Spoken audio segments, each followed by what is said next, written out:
welcome to another edition of Tuesday Tales. My name is Miss Megan, and today we're going to read the story of Little Red Riding Hood. Once upon a time, there was a little girl who always wore a red riding hood. Because of this, everyone called her Little Red Riding Hood. It was given to her by her grandmother, who the little girl loved so very much. One day, her mother gave her a basket with bread, butter, cake, and berries in it, and asked the little girl to take it to her grandmother's house. She's been very sick, and I'm hoping that this will make her feel better. Now remember, don't talk to strangers, don't leave the path, and walk straight to your grandmother's house, Little Red Riding Hood's mother instructed her.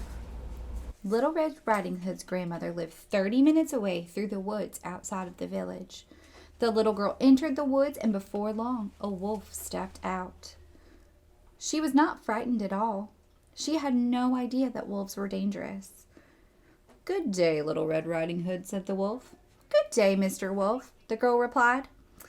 "Where are you going?" he asked. "I'm going to visit my grandmother," she said.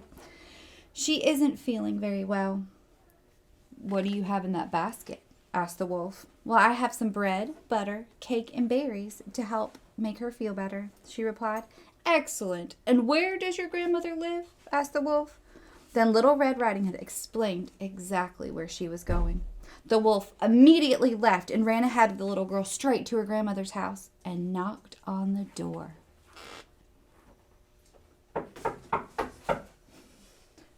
"Who is it?" asked Red's grandmother. "It's me, Little Red Riding Hood. I brought you bread, butter, cake, and berries to help you feel better," said the wolf in a little high-pitched voice. "Oh, how wonderful! Open the door and come in," Grandmother said. The wolf came into her room and gobbled her up whole. He put on her clothes and got into her bed to wait for Little Red. When Little Red Riding Hood arrived at her grandmother's house, she noticed the door was open and slowly walked in. She said, "Good morning," but heard no reply. "Grandmother," she said in a shaky voice.